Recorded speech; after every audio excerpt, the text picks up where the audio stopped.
ગુજરાતમાં 35 જિલ્લામાં ભારે વરસાદ અને વાવાઝોડાની આગાહી। આઈએમડીએ આગામી 4 દિવસનું આપ્યું એલર્ટ। ગુજરાતમાં તાજેતરમાં ભારે ગરમી બાદ કમોસમી વરસાદની શરૂઆત થતાં લોકોને રાહત અનુભવી છે। હવે ભારતીય હવામાન વિભાગ આઈએમડી દ્વારા રાજ્ય માટે આગામી 4 દિવસ માટે વરસાદ અને તોફાનની આગાહી કરવામાં આવી છે। હવામાન વિભાગના જણાવ્યા મુજબ 14 થી 18 મે 2025 દરમિયાન રાજ્યના અનેક વિસ્તારોમાં કમોસમી વરસાદ સાથે વીજળી અને પવનની તીવ્ર ગતિ જોવા મળવાની સંભાવના છે।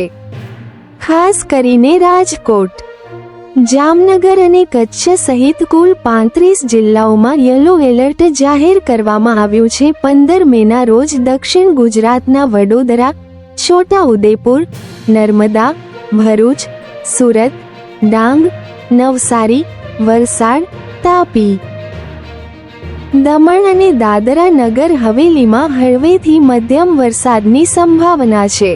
સાથે જ 15 મેના રોજ સાબરકાંઠા, અરવલ્લી, ખેડા, આણંદ, પંચમહાલ, દાહોદ, મહીસાગર તથા સૌરાષ્ટ્રના રાજકોટ, જૂનાગઢ, અમરેલી, ભાવનગર, ગીર સોમનાથ અને દીવ જિલ્લાઓમાં પણ ગાજવીજ સાથે વરસાદ પડી શકે છે।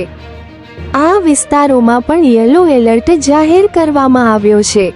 16 મેના રોજ ખાસ કરીને દક્ષિણ ગુજરાતના છોટા ઉદેપુર, નર્મદા, ભરૂચ, સુરત, ડાંગ, નવસારી, વલસાડ, તાપી તેમજ દમણ અને દાદરા વિસ્તારમાં છૂટાછવાયા હળવા વરસાદની શક્યતા છે।